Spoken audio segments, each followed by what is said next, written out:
तो भाई मैं हूं अर्जुन स्टार। तो स्वागत है आपका हमारी एक और नई वीडियो में। तो आज अपन बात करने वाले हैं लग्जरी कार्स के बारे में। तो हमारे जो भाई देखते हैं कि लग्जरी कार लेना चाहते हैं और उनके माइंड में डाउट होता है कि लें ना लें, क्या है क्या नहीं है। तो आज की डेट में आप सारे डाउट क्लियर करेंगे। तो चलिए शुरू करते हैं।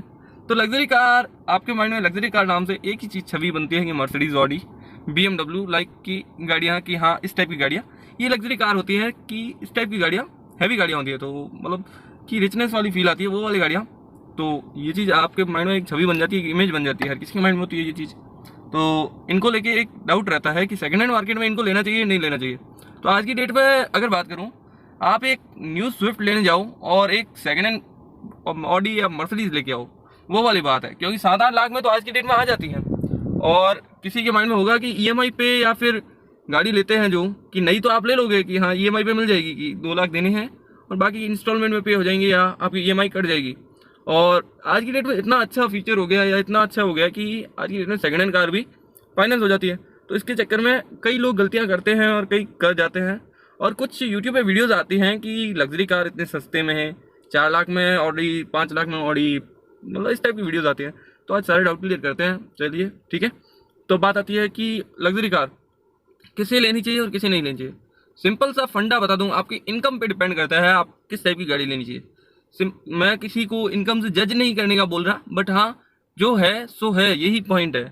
सिंपली आज की डेट में, या फिर आप देख लो आज की डेट में क्या है कि सेकेंड हैंड मार्केट में देखते हैं तो स्विफ्ट 4 लाख की मिलती है। अगर 2015 मॉडल आप स्विफ्ट उठाने जाओगे ना ये वाली, तो वो भी आपको 4 लाख की मिलेगी। और यहीं आपको लोग 2013 मॉडल की यही कुछ BMW मिल जाएगी 6-7 लाख में। तो 6-7 नहीं तो 10 लाख के अंडर इस टाइप की मिल जाएगी। 10 लाख में BMW 3 सीरीज मिल जाएगी। तो यहाँ पे सिंपल ही बात आती है, तो वो लें या ये लें, तो 10 लाख में तो वो मिल रही है और नहीं लेने जाए तो उसकी प्राइसिंग 50 लाख 60 लाख की है वो। तो यहाँ पे इतनी सस्ती क्यों है? तो सिंपल सी बात करें तो उस गाड़ी का मेनली, जो मैं सीधा पॉइंट पे बात करूँ ना, उसका एक ही रीज़न है, आपकी पॉकेट को खाली करना उस गाड़ी का। सिंपल ही फंडा है। अगर आपको कोई बता रहा है ना या फ्री में भी दे रहा है ना इस गाड़ी, तो मेरे भाई मत उठाना यार, जिंदगी दुखी कर देगी वो गाड़ी। सिंपल ही फंडा है। इसीलिए ये छोटी गाड़ियाँ लेते हैं हर कोई। उन गाड़ियों की जो मेंटेनेंस, जैसे कहते हैं ना कि साल की सर्विस, नॉर्मल इंजन ऑयल पानी वाली सर्विस होती है ना, कि जिसमें ऑयल, ब्रेक ऑयल, ये वाले जो छोटे मोटे चेंज होते हैं, तो ये होते हैं, उसमें भी उसको 50,000 40,000 रुपये चाहिए। और आफ्टर मार्केट आप बाहर से भी करवाओगे उसमें 20,000 रुपये 25,000 रुपये आपकी सर्विस की खाएगी वो गाड़ी।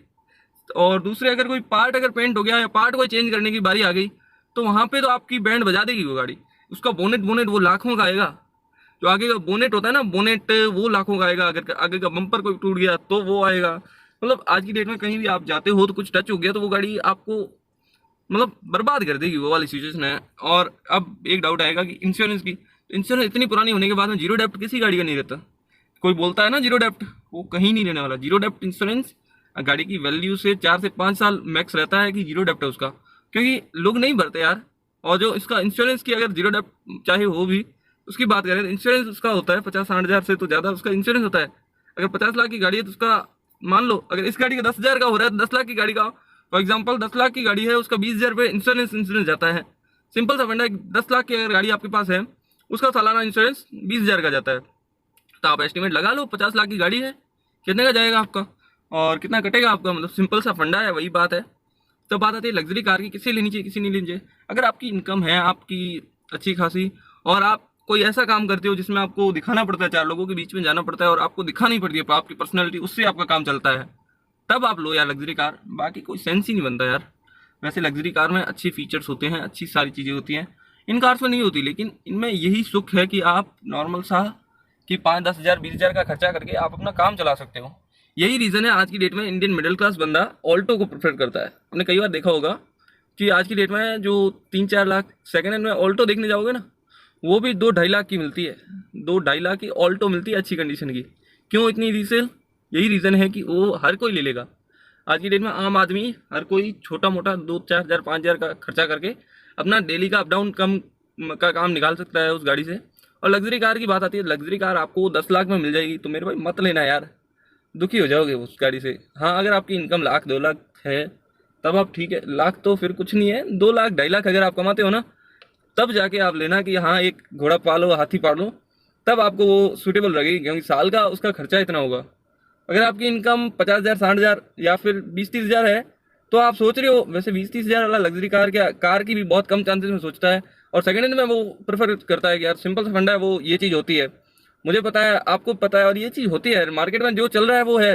सिंपल सा फंडा है कि हवाई में कोई गाड़ी लेता है तो वो बाद में पछताता ही है कि भाई उसको फिर बाद दुखी होना है कि यार वो फिर बाद पछताएगा, वो रोएगा, क्योंकि उसको फिर बाद खर्चे नहीं निकलेंगे, फिर बाद में बेच नहीं जाएगा, बेचेगा तो उसको कुछ वसूल नहीं होगा। आज की डेट में आप देखते हो कि कई गाड़ियां हैं जो लोग ले के तो आ जाते हैं कि, और साल चलाते हैं, 1 साल चलाते हैं, 2 साल चलाते हैं और बेच देते हैं। क्यों? या तो कोई अपग्रेड करता है तो बेचता है, और या तो उससे मेंटेन नहीं हो रही यार, उससे ईएमआई निकल रही नहीं है, या फिर वो मेंटेन नहीं कर पा रहा है यार, सिंपल सा फंडा है, तभी वो बेचता है।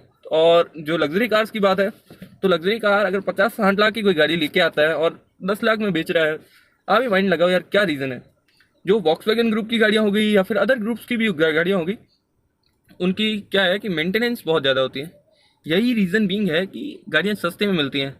आप नॉर्मल सा उसका स्क्रू होता है नट, जैसे नट बोल्ट बोलते हैं ना, वो अगर कोई लेने जाओगे ना तो वो 500-1000 का आएगा इतना सा, और इन गाड़ियों का 50 का आता है। यही रीज़न है आज की डेट में इंडियन गाड़ी ज़्यादा बिकती है, इंडियन मार्केट में छोटी गाड़ियाँ ज़्यादा बिकती हैं, और जो 10 लाख 12 लाख 15 लाख की गाड़ियाँ ज़्यादा बिकती है। मारुति हुंडई क्यों बिकती है? रीज़न बीइंग उसका मेंटेनेंस है।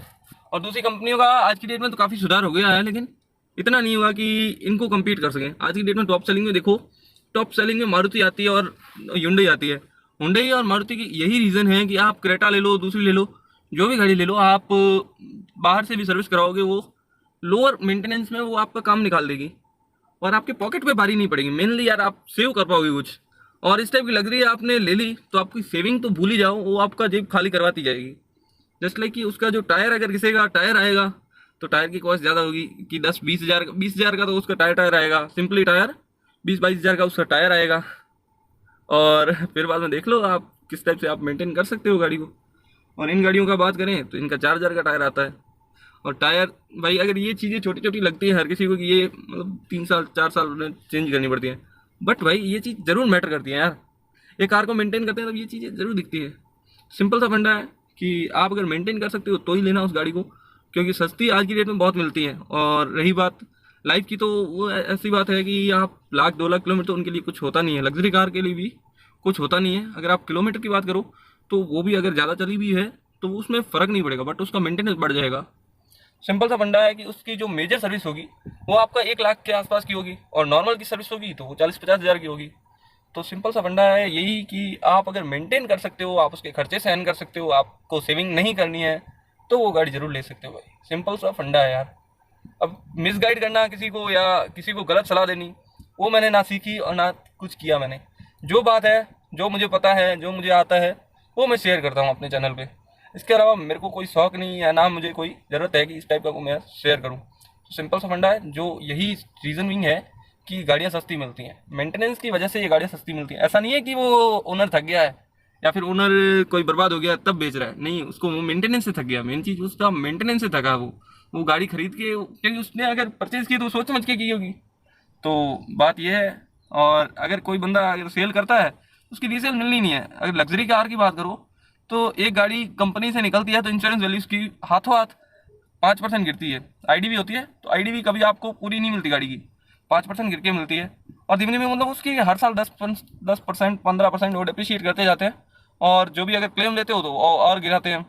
सिंपल सा फंडा है, आईडीवी तो गिरती ही गिरती है उन गाड़ियों की, और जब तक आपके पास पहुंचेगी उसकी आईडीवी भी 10-15 लाख ही रही होगी। और आप अगर 10 लाख पे करके वो गाड़ी लेके आते हो, और आपको क्या होता है कि कई ये जो डीलर्स हैं ये बताते हैं कि आपको कुछ पेमेंट का अमाउंट बोलेंगे कि हाँ इतना दे दो, बाकी लोन करवा देंगे।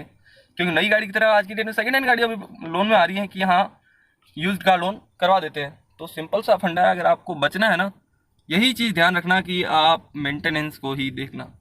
आप सारी चीज़ें देख लोगे, इसका सर्विस रिकॉर्ड देख लोगे, सब देख लोगे, लेकिन मेंटेनेंस, आप सही बात बोलो ना, बहुत ही हार्ड है इन गाड़ियों का मेंटेनेंस करना। आज की डेट में वॉक्सवैगन पोलो का मेंटेनेंस भारी पड़ता है लोगों के। मैंने ऐसे बंदे देखे हैं जो पोलो से परेशान हो जाते हैं। अब आप सोचो, पोलो एक 10-12 लाख की वॉक्सवैगन ग्रुप की गाड़ी है, और ये गाड़ियाँ इतनी लग्जरी गाड़ियाँ हैं कि 50 लाख 60 लाख की गाड़ियाँ कि 3 सीरीज़ होगी, 5 सीरीज़ होगी, ये मतलब बहुत चीपली मिलती हैं यार। जिसे कहते हैं ना, जो कबाड़ में जो मिलता है वो वाला सीन है इनका। तो ये थोक के भाव में मिल रही है आज की डेट में। आप जयपुर जैसी सिटीज़ में जाओ, दिल्ली, जयपुर, ये बड़ी सिटीज़ में आप जाओ, आपको ये 10-12 लाख में ये गाड़ियाँ मिल जाएंगी, और टॉप एंड कंडीशन यार। और 2010 मॉडल 9 मॉडल मिल गया तो वो तो आपको मिल जाएगा मैक्सिमम 4-5 लाख, तो मैंने ज़्यादा बोल दिया, उसी प्राइस में मिल जाएगा वो गाड़ी। तो आपको जहाँ ऑल्टो की ख्वाब थे कि ऑल्टो लेके आऊँगा, वहाँ आप लग्जरी वाला ला सकते हो, बट उसे मेंटेन करना ही उसकी टास्क है। और कुछ रीज़न भी ये भी होता है कि दिल्ली NCR हो गया, ऐसी जगहों पे 10 साल चलाने ही देते हैं डीजल गाड़ी को, और पेट्रोल गाड़ी अगर होती है कोई तो 15 साल चलाते हैं। और कई लोग होते हैं जो 5 साल में गाड़ी चेंज करते हैं, कोई करता है 2 साल में चेंज करता है, तो ये गाड़ियाँ बेच देते हैं, उनकी कोई रीसेल नहीं मिलती। सिंपल सा फंडा है, अगर आप मेंटेन कर सकते हो तो गाड़ी जरूर लेना, और मेंटेन के अलावा इसमें कुछ नहीं है। और सालाना उसके 2 लाख रुपए साइड कर दो कि हाँ 1-2 लाख रुपए साइड कर दिए उस गाड़ी के लिए, तब आप हाँ जरूर ठीक है यार चलाओ, मज़े से चलाओ। और डीजल और ये पेट्रोल तो ये तो नॉर्मल सी चीज़ें हैं, ये तो जलेंगी, उनमें 7-8 का माइलेज मिलेगा, 10 का माइलेज मिलेगा, वो मतलब ठीक है, वो चीज़ तो कोई भी कर लेगा, हैंडल कैसे भी कर लेगा। बट जो मेंटेनेंस दूसरी आती है ना, अगर आप वो कर सकते हो तभी आप ऐसी गाड़ी में आ जाना भाई। मैं किसी को सजेशन गलत नहीं देता, ठीक है? तो ठीक है, मिलते हैं ऐसी नेक्स्ट वीडियो में।